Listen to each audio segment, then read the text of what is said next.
સમાચારોમાં આગળ વાત કરીએ તો વધુ એક સમાચાર સુરતથી સામે આવી રહ્યા છે, જ્યાં મોત અને જિંદગી વચ્ચે ઝૂલતા આધેડનું દિલ ધડક રેસ્ક્યુ કરવામાં આવ્યું.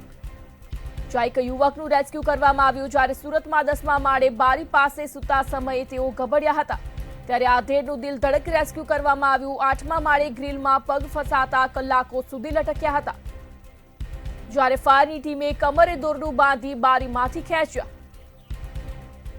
તો વધુ વિગતો સાથે સંવાદદાતા રાબિયા સાલે ફોન લાઈન પર જોડાઈ ગયા છે. જી રાબિયા, સુરત ખાતેથી આ સમગ્ર બનાવ સામે આવ્યો, જો આધેડ ફસાયા હતા, જેમનું દિલ ધડક રેસ્ક્યુ કરવામાં આવ્યું. શું છે સમગ્ર મામલો?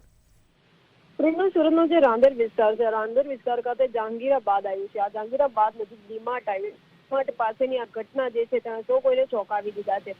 ટાઈમ ગેલેક્સી એ બિલ્ડિંગના 10મા માળે રહેતા 57 વર્ષીય જે વૃદ્ધ છે એ ઘરની બારી પાસે સૂતા હતા. અચાનક જે પેટ નીચે પડી ગયા હતા અને નીચે પડતા તે સીધું 8મા માળે જઈ પહોંચ્યા હતા. દરમિયાન અચાનક 8મા ભાગે લાગેલી જે જાળી છે તેની અંદર તે ફસાઈ ગયા હતા. તે જાળીનો જે ગ્રીલ છે, આ ગ્રીલની અંદર તેમનો પગ ફસાઈ ગયો હતો. ફાયર કંટ્રોલ રૂમને આ ઘટનાની જાણ કરવામાં આવી હતી.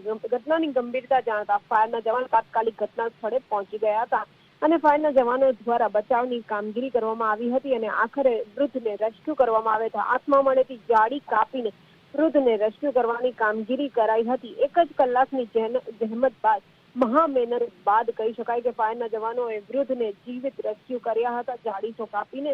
અને ત્યારબાદ વૃદ્ધને નાની મોટી જો ઈજાઓ થઈ હોય, વૃદ્ધ ગભરાયેલા હતા, જેને લઈને 108 એમ્બ્યુલન્સ મારફતે તેમને નજીકની હોસ્પિટલ ખાતે ખસેડવામાં આવ્યા હતા. હાલ કહી શકાય છે કે વૃદ્ધ સ્વસ્થ છે અને તેમનો જીવ ફાયર દ્વારા બચાવી લેવામાં આવ્યો છે. પરંતુ આ ઘટના બાદ આસપાસ જે રહ્યું છે તેઓમાં ક્યાંક ને ક્યાંક ભયનો માહોલ ફેલાઈ ગયો.